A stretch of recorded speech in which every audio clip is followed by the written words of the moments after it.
Welcome to The Secrets of Success. By following the proven techniques of the guests who appear on this series, you'll learn that even successful people run into detours and failures, and how you can apply their success techniques to change your life. You're now listening to the most unique show on radio, the show dedicated to making you a success. You want success. So today, Christy Whitman, author of Optimum Success, will show us how to get it. Christy, welcome to the show. Thank you, Bill. It's great to be back. Now, when we have someone back, that's rare, but it also means you did a great job last time, so you're back again to talk about optimum success. And you begin your book by saying you and your life are unlimited. Do you really believe that?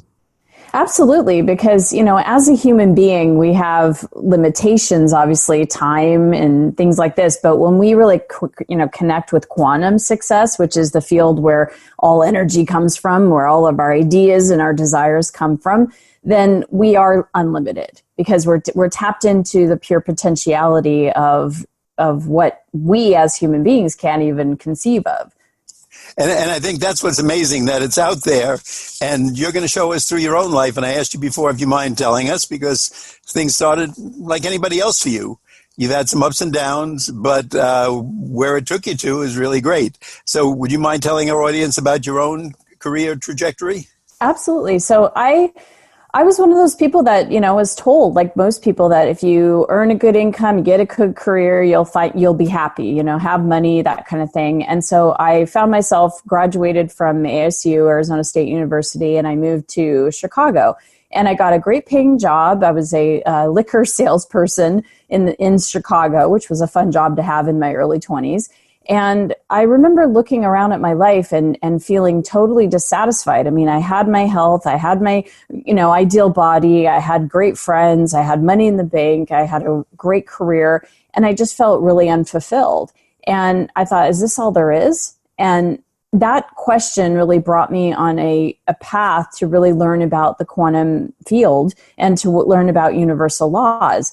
And it was amazing because I had moved from Chicago to California and started meditating. I met a meditation teacher, and she was the first person to teach me that you create your own reality. And it's your thoughts that really do create either what you repel from you or attract to you. And so I started paying attention to my thoughts, because for me, I never paid attention to my thoughts. I knew I could change my mind, but to change my thoughts, I thought my thoughts are my thoughts. And so when I started doing that, I literally saw, how like the Social Security will send a review of like what you've made. It was amazing because like I was very stuck at a certain spot, and then until I started learning about thoughts and how our thoughts create our reality. So I literally started just thinking in thoughts of success. I started expecting success. And when I started doing that, it was just huge quantum leaps each and every year. I went from like $34,000 to the next year $55,000, to the next year $78,000, and then it went to $109,000. I mean, it was $168,000. It just kept going up and up in quantum. It wasn't like a step-by-step, linear approach. It really was quantum. And so that's what's exciting, is that when we tap into that energy of success, when we have the mindset of success, when we have the expectation of success, and we feel that we are successful, and then, of course, take action from that place, we do see and experience success.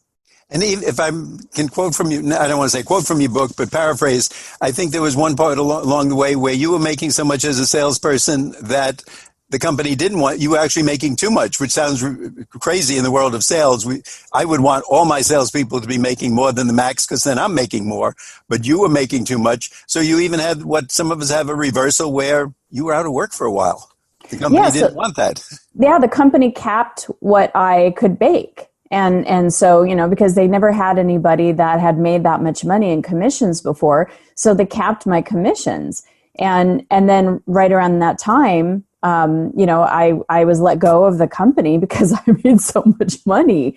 And so, then what was great is because I kept that mindset, I kept that energy of success, I got an even better job with a better territory, with a better sales manager, and made even more money. So even though the temporary setbacks, even though the things that we see in our life don't quite make sense at the time, it was really a blessing, because then I was able to, even quantum leap further and do even better. And I didn't have that cap on my salary, so I could, continue to earn even more money in commissions. Well, that's what we all want. And I noticed when you mentioned those jumps, and as you said, the word quantum, this isn't a 1 or 2% raise a year, or even a 3, 4, or 5, which by most standards people would be very happy with. You were jumping 10, 15, 40,000, $60,000 each year, as you said, when you look back and took a look at the jumps. So you're obviously doing something right. And to our audience, if we're not doing something right, maybe we should take Christy's advice. Now, I'm going to take a quote out of your book. A visionary is someone who gives more credence to the power of his or her own mind and imagination than to the apparent limitations of any present circumstances. Can you talk about that? Yeah, so, we tend to, as human beings, look at what we have in our lives, right? What it was possible for our parents, what they made, what we think is our potential and what we can possibly make.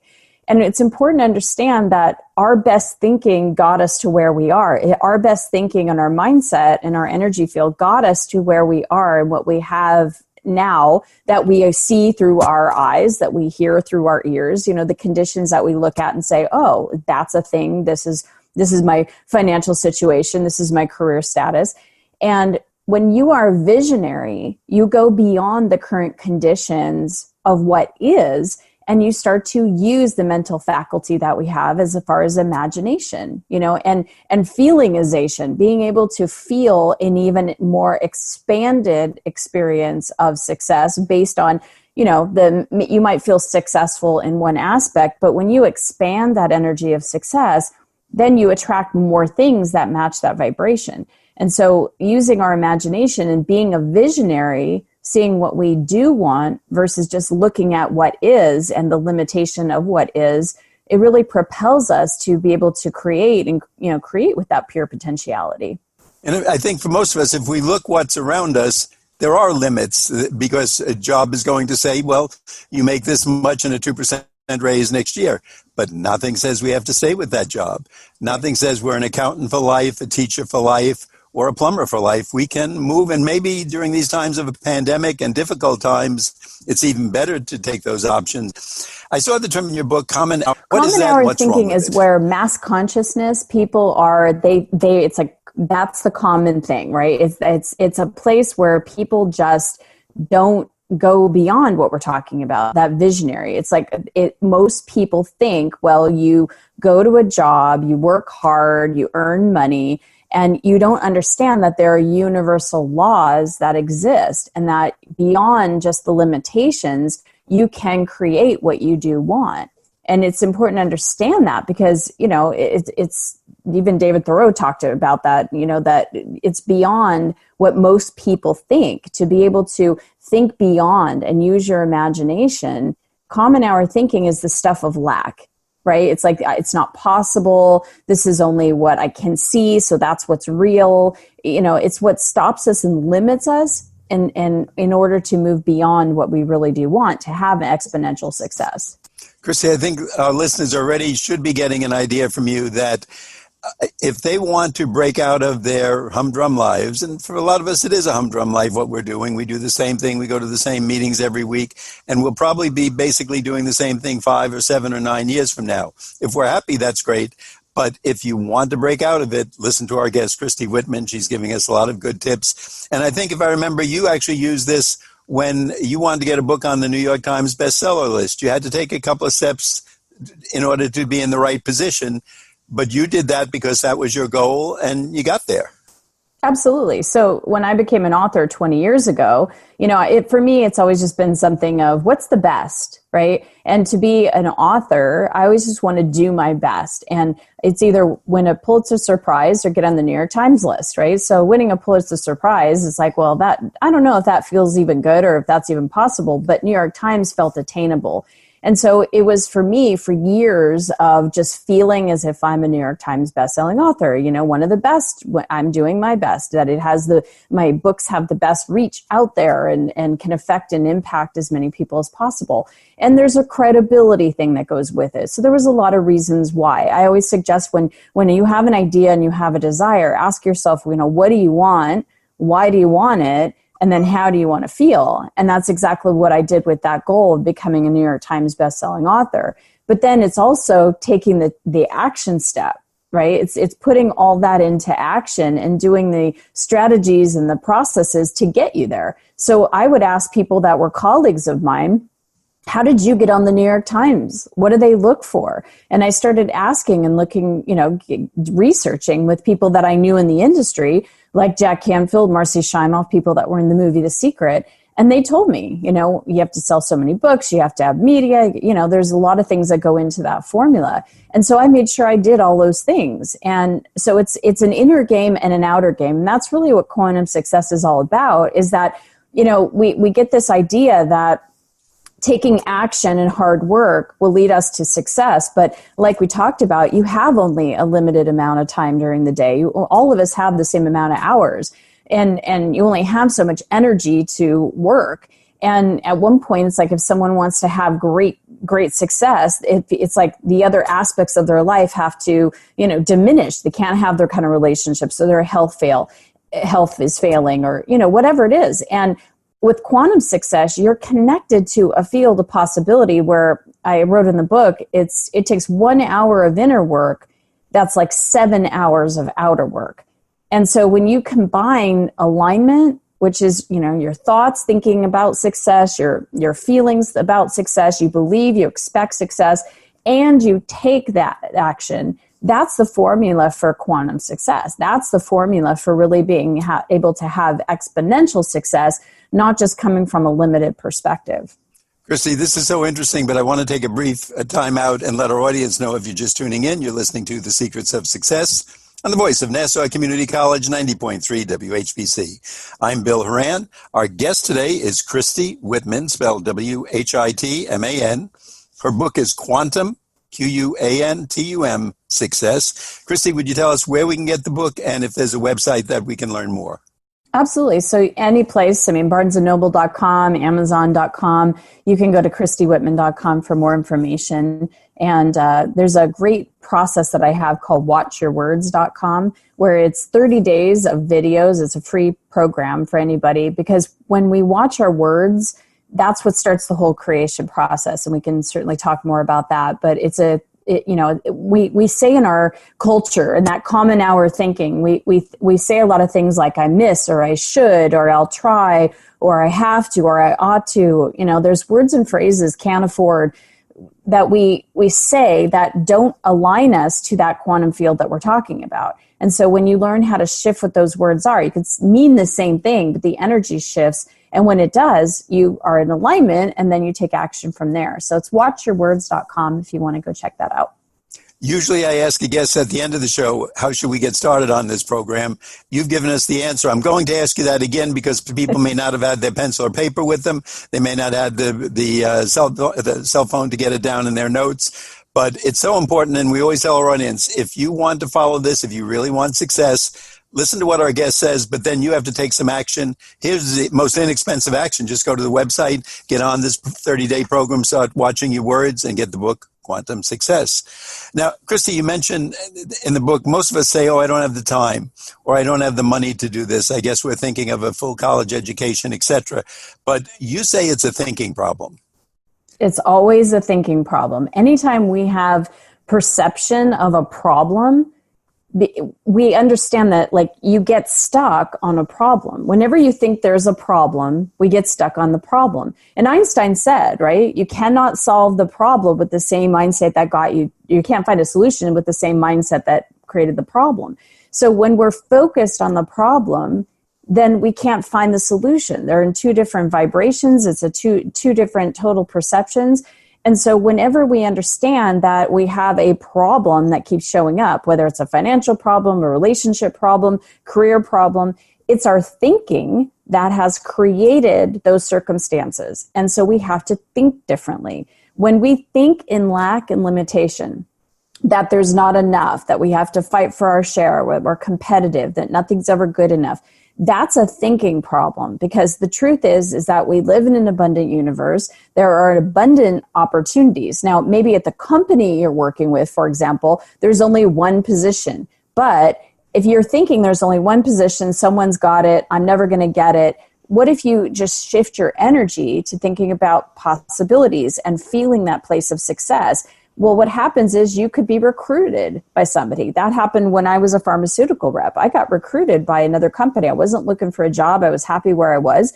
And this gave me another leap in income. So you never know what's possible. But when you're focused on the problem, it doesn't leave possibility. It leaves you focused on the problem and leaves you feeling stuck and leaves you in lack. So it's always a thinking problem, because as you're just shifting, okay, here's the contrast, here's what's coming up, what are my options? What are my choices? And you start shifting your perspective not on the problem, but what are the possible solutions? And when you do that, everything shifts.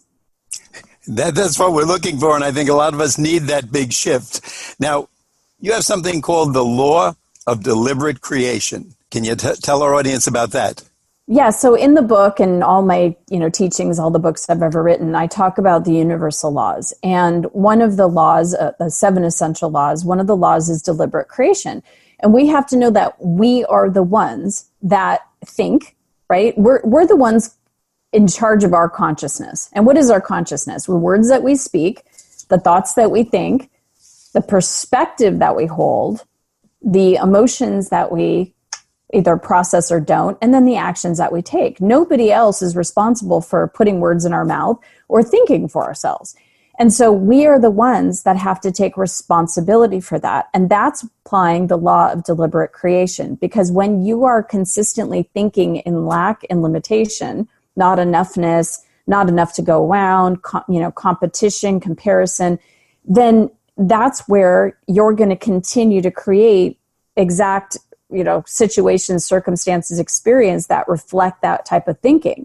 But as soon as you shift into what do you want, why do you want it, and how do you want to feel, when you start shifting into the mindset of success, well, then you are deliberately creating your tomorrows, because our best thinking created the situations in our life now. And those situations might be great. You might hey, I love my relationship, or I love the amount of money I have, or I love the success that I have in my career.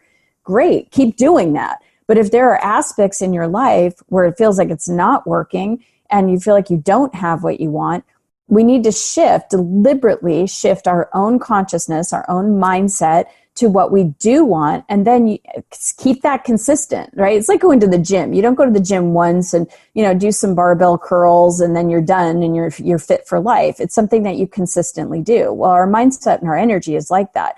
So deliberate creation is really about deliberately choosing what circumstances, situations, you using your visualization and moving in that direction so that you're in alignment. And you mentioned, and I wrote this down because I think a lot of us do this, thoughts and beliefs that we have may not be the truth, but you make them the truth if you affirm them often enough. Yes. So we can be going through with a whole, almost on the wrong path. We're trying to get to Florida and we're going to Canada. That's it. Because we create from our beliefs and what we say to ourselves. We cannot out-create the self-image that we have. And so if we say to ourselves, well, no matter what I do, I can't seem to get ahead. If we're saying that, now that may be something that you think is true. But if you keep affirming that, that's going to continue to be your experience for the next 10, 20, 30, for your whole entire career. We need to be able to shift. When we hear ourselves saying something that doesn't feel good, no matter what I do, I can't seem to make more money. Well, that is words going out to the universe. That is energy that's going out to the universe. And that is going to be our reality. We cannot outcreate that limited perspective. But when you hear yourself saying something that's limiting, that doesn't feel good, to shift, you have the choice to shift your perspective. Remember, if you look at, I talk about the law of sufficiency and abundance. If you look at things like a spectrum, on one side of the spectrum, there's lack, and lack always feels bad. So if you say something that doesn't feel good, Well, you have the opportunity to find a better feeling thought. Switch over to where you feel at least satisfied or in a place of all sufficiency instead of insufficiency. Christy, once again, I want our audience to know if they're just tuning in, they're hearing you talk. The book is called Quantum to Success. It's by our guest, Christy Whitman. The show you're listening to is The Secrets of Success. I'm your host, Bill Horan. But we want you to know today about how to attain this quantum success. Christy's telling us. Christy, where can we get your book? And tell us again the website and about that 30-day program. Perfect. So Quantum Success is at any major retailer. You could go to Amazon, barnesandnoble.com, any place you can get books. My main website is christywhitman.com. And if you want to take advantage of the 30-day video program, the videos are anywhere from 2 to 4 minutes, and they give you what you are saying that's pulling your energy down in lack, why, and what you want to say instead. And so that's called watchyourwords.com. I love that. Watch your words. And you just took away everybody's excuse, because they're going to say they don't have the time, they don't have the money, they can't find it. All they have to do is go on the computer to watchyourwords.com. Is that correct? That's it. And okay, see, I already remember it, and I'm an old man. So if I can do it, anybody can do it. But no, I think it's worth a try. And even if we just see a small incremental change, maybe people don't want to go from a low income to a very, very high one. It sounds funny, but maybe they just want an increase in what they're getting. I think they're going to see some results, especially following your advice. It obviously worked for you. It can work for them. We all have some setbacks, though, and you kind of say that that's not the worst thing because it gives us clarity. Can you talk about how that setback can help us? Absolutely. So whenever we notice something in our life as far as what we don't want, I like to call that contrast. So even, what everybody's going through right now, a lot of people have lost their jobs, or they're switching jobs, or they're now working from home. And so whatever the contrast is, meaning something that we don't like or we don't prefer, we have the option to be able to look at that and say, okay, this doesn't feel good to me. What do I want instead?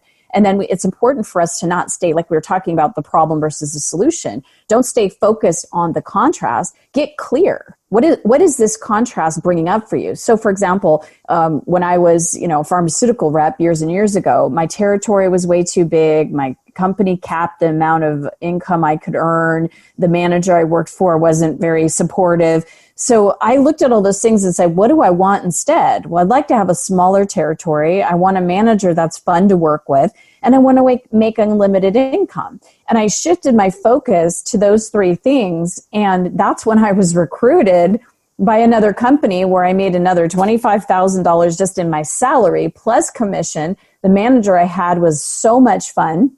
I actually enjoyed working with her when she would come on a ride along with me. And my territory shrunk, so I wasn't having to do overnights. I could just drive to each and every one of the offices that I needed to be. So you never underestimate the power of focus. It's one of the things that we have as human beings. And when we focus on what we want versus what we don't want, it's amazing what can manifest. And I really never thought of that. Most of us think of a new job, and if we're making 50,000, we would like to make 55 or 57 or something. But your target was to get a nice boss, someone who was a lot of fun.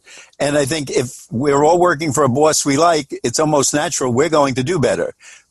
We're all on the same wavelength, and going to work is a pleasure. It's no longer a drudge or something I'm hating every day, etc. So that's a great point.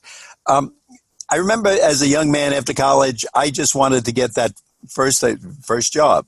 When I got that first job, I wanted to get my advanced degree, my master's degree. But I'm reading in your book, and you say there's no final finish line. There's no ideal target that will satisfy us forever.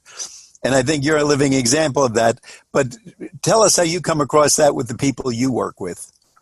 Yeah, most people are, and I was like that too, and I have to catch myself from time to time as well. We think that when we accomplish something or when we attain something, then we're going to be happy. And we project our happiness, or we project what we want or how we want to feel when we get something. So when I make this amount of money, then I'll be happy. And a lot of times what happens is we get there, we make that kind of money, and we go, well, wait, that's not enough. Maybe it's not this amount. Maybe it's another amount. I mean, if you look at how we do this in our lives, right? Women do this all the time. I'll be happy when I find a husband. Okay, so you get a husband. Well, now I want a baby. And now I need a bigger house. And now because I have a bigger house, now I want another child, right? And it's like it's always more and more and more and more and more. And nothing wrong with that if you're coming from a place of being satisfied. But a lot of times people are doing this because they feel like they're missing something. So it's that next degree, it's that next accomplishment, it's that next, whatever it is. It's the bigger, better, faster that's going to finally make me happy. And it's a rat race that we're all in because we have the choice to be happy or feel successful or feel joy in this moment. It's not when we get the degree or when we get the accomplishment or when we get the baby or whatever it is. Feel it now, and then you're happy along your journey of attaining it. Now, Christy, you talked about goals and visions, and you used the word SMART, S-M-A-R-T. And you give some meanings to those different letters. And I think that's great for most of us because it's a very easy way for us to go ahead and try to attain some new steps in life. What does that word SMART stand for in your world? So SMART is really an acronym. And SMART is S is the specific. We have to have specific things that we're focused on. If something is so general, it's hard to measure it. And that's what the M is measurable. Can you measure this goal? If you're set, there's a big difference between a big vision, seeing yourself in a vision, like I want to be a life coach and I want to change and impact millions of people. That's a vision, right? But when you get specific that I want this particular book to sell 1 million copies and it's measurable because of when it comes out, right? So you're able to measure it. Then the A in SMART is attainable. Is it attainable? Because a lot of times we create these big lofty goals and don't really, aren't really able to attain them, or at least think we can. And so then if we think they're too big, then it gives us doubt. And then that doubt is put into the equation and then it affects everything that we have. So SMART is S is specific, M is measurable, A is attainable, R is relevant. So is it relevant to where you're moving, to your big vision, right? And then timely is, can you put a timeline on it? What I talked about in Quantum Success is that sometimes, like people I coach, for example, putting a time limit on something, like by December 31st, 2020, for example, people love that because they've got an end date, right? Other people don't like that. The end date makes them very nervous and, oh my gosh, they have to deal with the whole procrastination issue that they have. So it's really an individual thing that if you want to put a date on it, but, put by winter, by this certain date, so that are you on track for it? Christy, the time goes all too fast with a guest like you because it was a lot of fun and we've learned a great deal today. I want to summarize for our clients and our audience. Tell us once again the website where we can get your book and that free offer about Watch Your Words. So go to watchyourwords.com for the free 30-day video series on how to shift your vibration, therefore your things you create. You can go to quantumsuccess.com, Quantum Success, and any retailer has it, or you can go to christywhitman.com. Easy enough to remember. As always, Christy, thank you so much for your time. Thanks for making us successful, and come back and see us again in a few more years. Would love to. Thank you, Bill. Christy, I'd like our audience to know that they've been listening to The Secrets of Success on the voice of Nassau Community College 90.3 FM. I'm your host, Bill Horan. Please join us again next week at the same time when we will continue our journey to success.